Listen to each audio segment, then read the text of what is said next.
Hi everybody. Today we're going to talk about some of the little wiring projects I've been working on in the truck yesterday and today.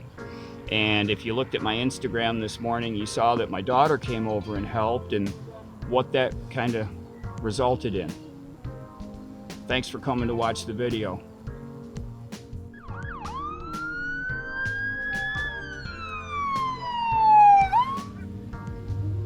Someone is super excited.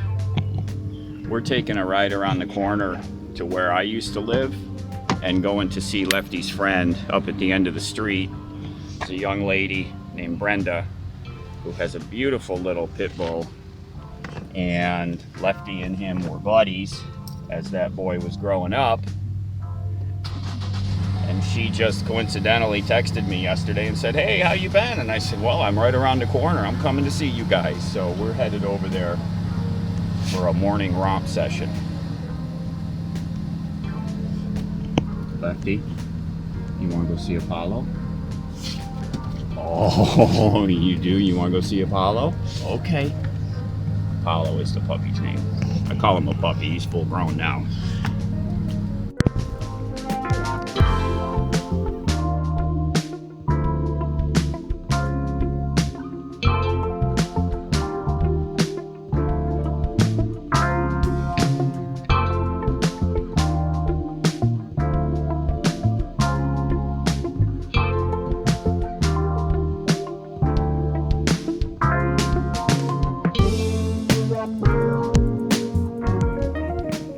Hi everybody.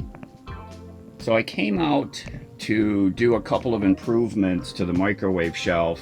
So I had some great comments about, putting some hold down, how am I going to hold the microwave from bouncing. So originally I was going to put some of these eye loops here. Let me turn the lights on. Hope that helps. So I've got these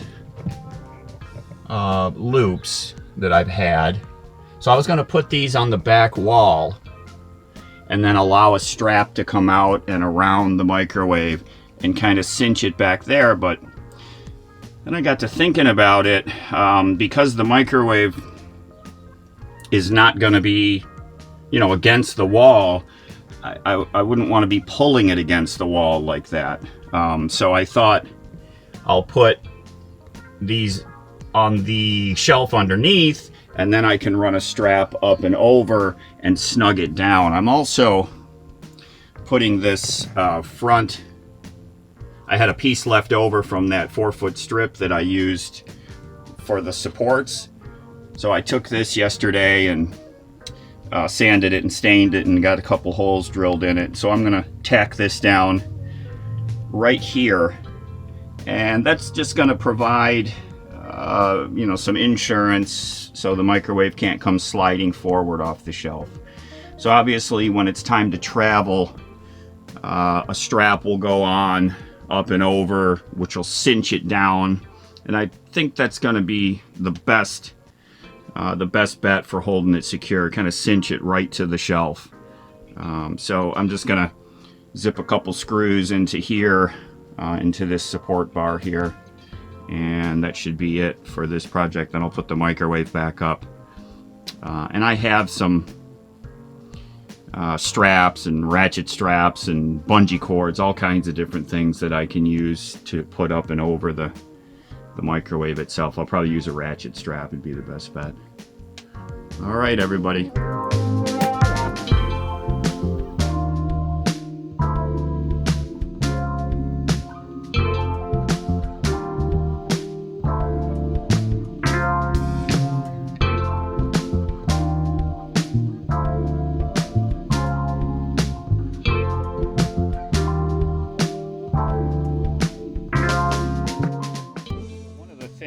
First off, I'm battling rain showers, and it's supposed to thunderstorm here today, which actually will be pretty nice.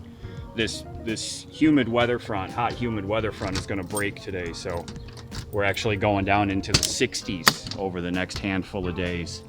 So I spent the morning out here, and my daughter came over and helped me out doing some wiring inside the truck, fixing a couple of things that have been long long time problems in here, just little inconveniences that I kind of get mad at every once in a while, and I put them on the list of things to fix. And then I finally got around to fixing them today. And these are, this is similar to up in the cab when I put the sun visors up and I put those two trim back onto the mirrors. Just little niceties that didn't take a lot of time to do, but kind of improve my overall feel inside the truck. So one of the things that I've been working on, my under counter LED lights. So I'll show you how I mounted these up here. So they come out through an access hole back here, and then on this side they run in a rectangle, and on the other counter I did half of a rectangle so that this wasn't so bright on this side, because it's where the head of my bed is. So they come out through this access hole right here, and they run down the back, and then a 90 degree, and they terminate right there. So the LED lights work. The controller for them is up here. It's a Bluetooth controller that connects up to an app on my phone. I'll show it to you here so you can get an idea what I'm talking about. So this is the controller itself. In typical fashion, pretty generic labeling, Bluetooth LED controller. It's pretty simple. The 4 wires that go to the LED strip are on that end, and your positive and negative power are on this end. See, black and red. And that's it. It's that simple. You install the app on your phone, and you can turn them on and off, change colors, you know, all the different controls that these RGB LEDs have. Keep flashing to the music and, you know, all this crazy stuff.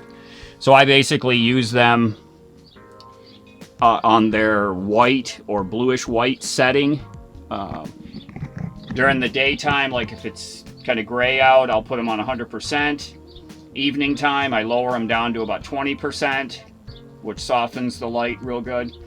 But the problem I've been having, and this started about a month into my travels, the wiring that jumped between this side and that side obviously had some type of little short in it, not great connection. And so that side would many times change color. So this side would be, like I said, white or bluish white. And the other side could be anything from purple to pink to blue to red to green to yellow, whatever it decided to be at that time. So, you know, obviously something I did when I ran the wire from this side over to that side wasn't done well. And I do a lot of wiring, so I was surprised that I made a mistake or an error or didn't get a good connection. But what it turned out to be was I used the flat 4 wiring, I call it flat 4 because it's a 4-element wire, that I ran from this side. I piggybacked into the end of this LED strip using one of the connectors that it comes with. And those things are, at best, 50-50 shot of working. So I thought about, what do I need to do? I said, well, gosh, I should have just taken the 4 wires from this side, the 4 wires from this side, joined them together, and connected those 4 into the controller, which is what I ended up doing this morning. So now I got 4 from here, connected to the 4 from here, and those 2 groups of 4 that are joined together are then run into the controller itself. All the connections are soldered, heat shrink tube. It works 100% perfect now. So whatever this side color is, that side color is now, which is great, you know. No more light show over there. Sometimes it would blink and flash and change color, and actually it would startle me sometimes because I wouldn't be expecting it. So I got that wired up this morning, got it corrected, everything's working. The next thing was I wanted to be able to turn on those LEDs without having to start up my phone, start the app, and turn them on from there. That's how I've always done it. It's okay. But wouldn't it be great if I walk in the truck and I click a switch to be able to turn them on? So that's what I wired in this morning also. I ordered some of these LED illuminated toggle switches, okay? You drill a round hole, you wire in a negative, which gives power to the LED, and then your switched wires. So this is just technically a two-pin switch, but the third pin is for the negative ground, which allows the LED to illuminate. If you don't care about the LED, you don't have to put that negative lead on there. So what I did was, from the power input to the Bluetooth controller, now passes through this switch. So when I throw this switch, you see that? The LED comes on, meaning they're on, and they just turned on. And they will come on to whatever the last setting was. So I have them right now on white light 50%. That's what I turned them off at, and that's what they'll come back on. When I'm done with them, click the switch, boom, they go off. So big improvement. Next, now that I have that, I want more. I want to be able to dim them. And now they are selling 12 volt rotary knob dimmers. So I'm going to look at getting one of those. They're a little priced. It's like 25 bucks was the cheapest one I found.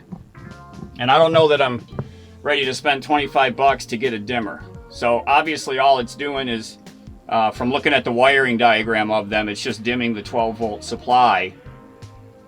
So like a rheostat control knob. So, you know, down the road I'll get one, obviously. I want to be able to dim them.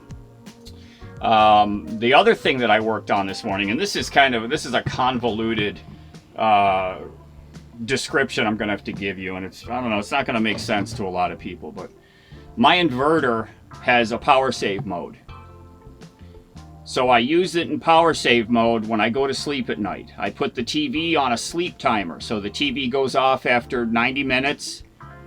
The inverter senses that, doesn't see any more load, puts itself into power save mode, which is a very low draw, it's idling, and it sits that way till I get up in the morning. Doesn't use very much power at all.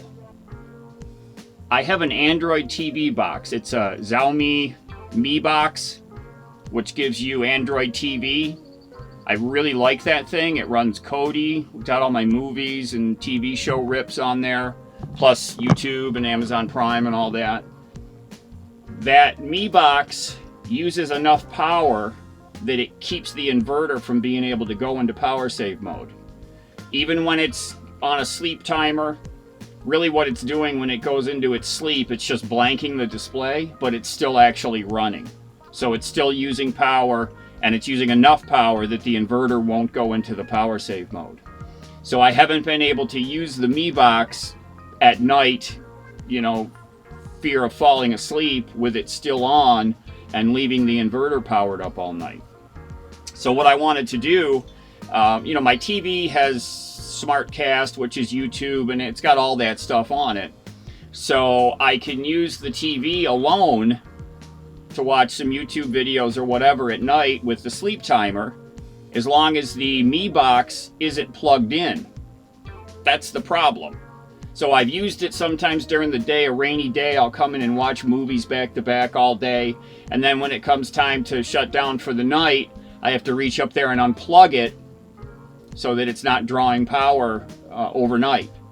I put a switch to do just that. So instead of having to get up there and unplug it, I now have another one of these toggle switches. It's this one right here, and it powers that Mi Box on and off. So the Mi Box uses a wall wart, a power adapter. It's putting out about 5 volts, 2 amps. So I ran that output into this switch and have it switched. So this is switching the power supply to the Android TV. Simple enough, right?